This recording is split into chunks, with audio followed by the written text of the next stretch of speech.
ধানমন্ডি ৩২-এ শেখ মুজিবুর রহমানের বাসভবন এখন ধ্বংসস্তূপ। ৪ দিন ধরে চলছে দেয়াল ভাঙা, রড ও স্ক্র্যাব অপসারণ।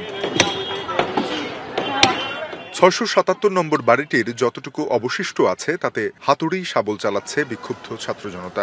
বলছেন এ বাড়ির শেষ চিহ্ন ধুলোয় মিশিয়ে দেবেন তারা। ভাইঙ্গা ধুলিসাৎ করে দিছে। আগে এখান দিয়ে হাইটা যাইতে মানুষ ভয় পাইতো, এখন এমন অবস্থা হয়েছে ফ্যাসিস্ট হাসিনা সরকারের বিতাড়িত করছে। এগুলো বিক্রি করে কয় টাকা পাবো? আমার যে ক্ষতি হচ্ছে এটা তো জীবনে পূর্ণ হইব না। তারপর আমি রাগ আইছি, আমি আরো ২-৩ জন সাথে নিয়ে আইছি, এটা ভাঙ্গা নিয়ে বিক্রি করে করে দিয়ে দেবো। মনে টাকা শেখ হাসিনা আনছিল আত্মসাৎ করিয়া দেশ ছেড়ে ফলাইছে, আমরা আমার নিতেছি।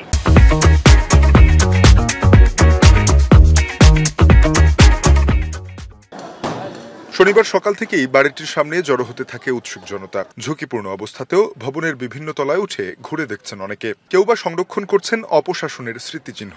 এখানে কিছুই থাকবে না ভাই, সবই নিয়ে যাইব, একটা ইটের খোয়াও পাইবেন না।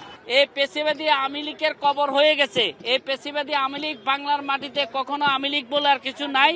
সীমানার ভেতর নতুন একটি ভবনের বেসমেন্ট ঘিরে দেখা যায় কৌতূহল। আয়না ঘর সন্দেহে চলে তল্লাশি, দাবি উঠেছে তদন্তের।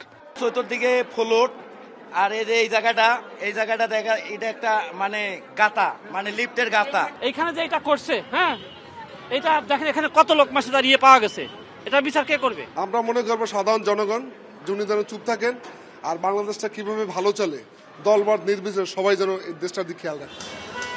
৫ ফেব্রুয়ারি গণহত্যার দায়ে অভিযুক্ত সাবেক সরকার প্রধান শেখ হাসিনা ভারতে পলাতক অবস্থায় ২৪-এর গণ অভ্যুত্থান নিয়ে সামাজিক যোগাযোগ মাধ্যমে অপপ্রচারমূলক বক্তব্য রাখলে ক্ষোভে ফেটে পড়েন আন্দোলনকারীরা। স্বৈরাচার পুনর্বাসনের সব পথ বন্ধ করতেই আওয়ামী লীগের আঁতুড়ঘরে হাতুড়ি চালানো হয় বলে জানায় ছাত্র জনতা। তানজিম শাফিন, এখন, ঢাকা।